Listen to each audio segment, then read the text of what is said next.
everybody, Dacob here. Welcome back to the Fashion Bunker. Today is Twin Peaks Talk Time Day. 21st of May 2017 is the premiere date of Twin Peaks Season 3, the return to Twin Peaks, or the return, or revival, or, well, it's not a revival, but whatever you want to call it. And a subscriber of mine has asked me, what would be my scariest, the moment from Twin Peaks that we know to date from the first two seasons, including the movie Fire Walk With Me, which would be the scariest moment? Which would be the moment or the scene that most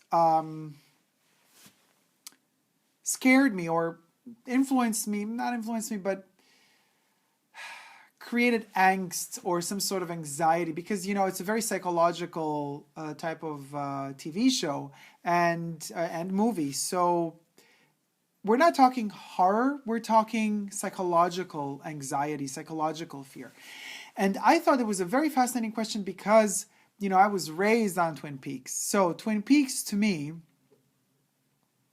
has almost, just like the White Lodge and the Black Lodge, the Red Room, the world outside of the Red Room, you know, these parallel universes that have realities that are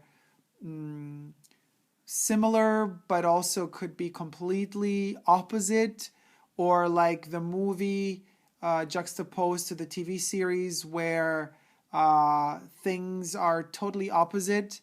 Just like that, also my fears are opposite. And this is the fascinating thing about Twin Peaks, because when I was really tiny kid, my parents were very progressive. I could watch everything and anything. There was no limitations. So I was really small when I watched Twin Peaks. And the things that scared me, and I still remember them back then, don't scare me today anymore. But things that I haven't even really noticed or kind of understood or received as scary back then when I was a kid, all of a sudden, these elements might bear some sort of fear factor in them, psychological fear factor today. So, and what is fascinating to see, of course, the scariest thing for me as a kid was to see Bob. Especially the scene when he kind of appears, we're in the Palmer house and he's all the way in the back of the living room. This is before the murder is revealed, really. So we're just seeing this entity, this person, Bob, as a kind of a vision, either from Maddie or from Sarah. But he appears from the back of the living room and kind of, you know, is like hunchback, kind of walking to the middle of the shot, turns and walks straight towards the camera, like creeping and crawling, kind of, and then like the weird kind of hunchbacky way that he would step with that foot over the sofa. That was freaking scary to me, but even more so, and actually I have to say this still scares me today, that I have that fear, it's like rooted deep down inside me. That scene, that vision of looking in Laura Palmer's bedroom and just seeing Bob behind that kind of almost cage-like looking bottom of the bed, where he's just like, you know, peeking from behind. Those eyes, those huge eyes looking at you, almost like an owl. Shit, that scared the shit out of me as a kid. I couldn't. I would have to close my eyes. Now, today, of course, you know, the memory of that fear instigates fear in me. But what are the elements that I can appreciate today as a, you know, more mature and grown human being? In some cases, in others, not at all. But for the grown part of me, you know, there are elements like, for example, I don't think perhaps it's not fear, but it's more fascination, how Josie would move, her body language, those little nuances that as a kid that still has no real sexuality developed at all, you know what I mean? Doesn't really notice, but now I notice them, and I notice that flirtation, I notice the power, I understand the power, and I understand the pain. that Truman is going through after she betrayed him and left him. I feel that fear, or that void, that emptiness that Truman felt, that his character felt in the series. But then again, maybe that's not really fear, but I feel that, and I didn't feel it when I was a kid watching Twin Peaks for the first time. I feel, perhaps, you see, this is maybe the point. Perhaps I don't feel fear anymore. I have the feeling that today, the older I get and the less fear I have, perhaps, because certain things just become clear to you. Certain answers come to you. And in fact, what I focus on, mind you, I love horror movies and I go to every horror movie that comes out, but I don't get scared. I get fascinated by, how they film them, the structure, the technique, the acting, the masks, the CGI or non-CGI. I prefer when there's no CGI and blah, blah, blah. But anyway, back to Twin Peaks. What I notice is, now that I'm talking about it, I'm really trying with you guys, and I haven't prepared this prior to filming. I'm really kind of brainstorming as I go along. I'm noticing that the fear is dissipating. It's kind of leaving me, and what remains is the fascination of the beautiful and positive things. So for example, that delicate moment I mentioned in another video of mine, when we have the resolution of the mystery who killed Laura Palmer, and then they kind of all meet in the Palmer house, most of the characters from the show, and Nadine is like dressed like a little girl. I mean, she thinks she's a little girl at this point. And she's so worried that her panties might be reflected in her patent leather shoes. And that fragility, that kind of humanity that she shows through this kind of little innocent sort of fear, but that innocent fear that kind of has all that, again, tense sexuality in there that carries with itself like who knows what sort of deeper story and trauma. That fragility is what's super fascinating to me, and how human she really is and shows herself. That captures me today. Or, when Sarah screams when she finds out over the phone from Leland that Laura has been murdered, that she was found dead, and her reaction, her screams. And I back in the day, there was no internet. I didn't have ways to see Grace Zabriskie give interviews about, the show and what it meant for her, or how it was at the first screenings. But many, many years later, I hear her say, how people laughed so much at the first screening, and she was present. And then somebody came to her and said, my God, like, that was awful. They laughed.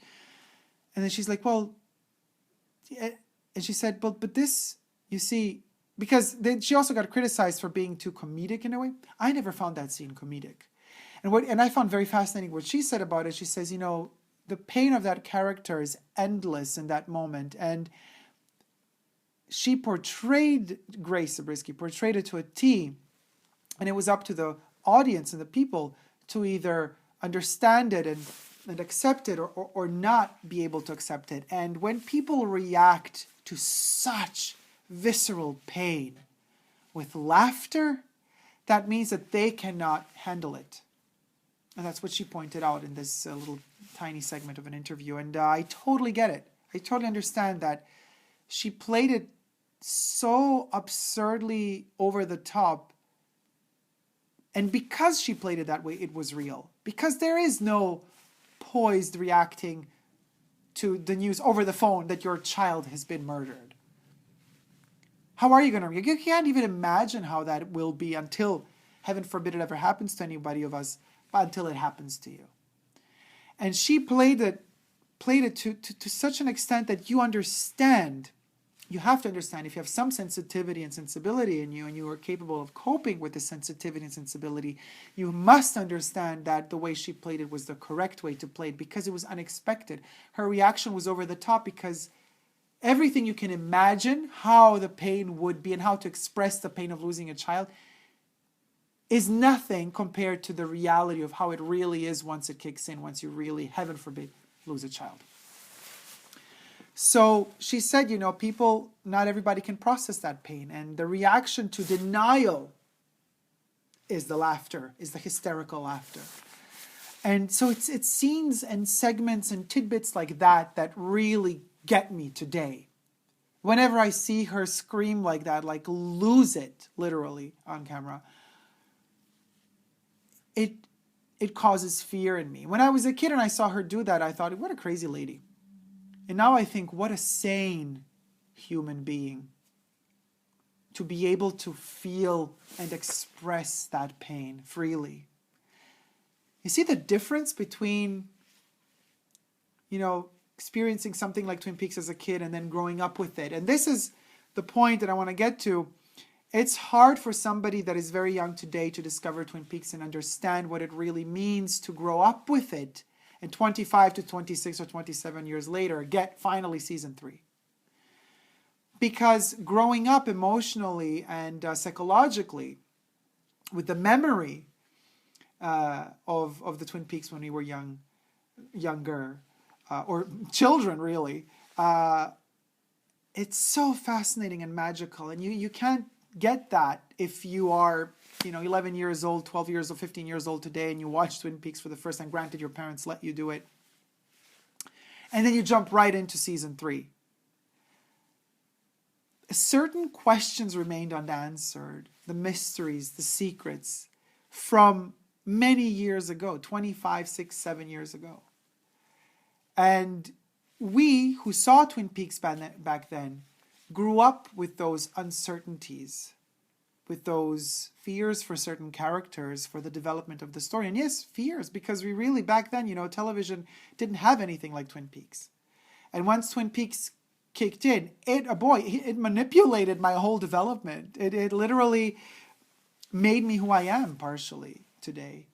And my way of being analytical is also very much thanks to David Lynch and his incredible capacity to plug himself in as a vessel of a director to the cosmos and the universe and just filter through all of those vibes and emotions and energies into something visual, into something that becomes material, because he transforms. He's like a mathematician that explains the formula to you through images and makes you understand what it's all about. So growing up with it,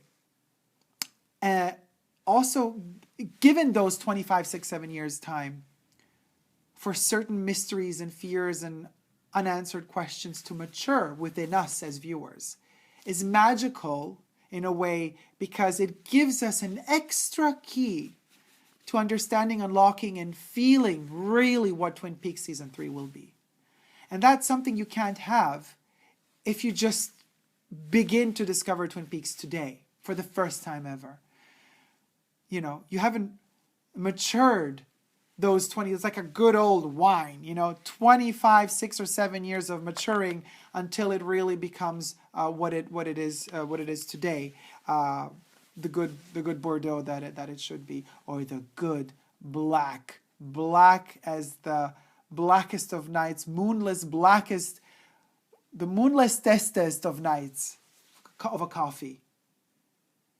And now visualize that close up and zoom in of that coffee from the top within the cup as it slowly turns for 25 years until it stops all of a sudden and we kind of just dive into it. That's what it kind of feels like to me. Thank you guys so much for watching. Let me know what you think, whether you be a 25-year waiter for the new Twin Peaks or whether you be a brand new discoverer of Twin Peaks. Let me know what you think in the comment section down below. I'm super curious to start a discussion conversation on this topic, and share this video. Thank you so much for watching. Don't forget to subscribe to my channel here on YouTube. I'm also on Instagram, Facebook, and Twitter.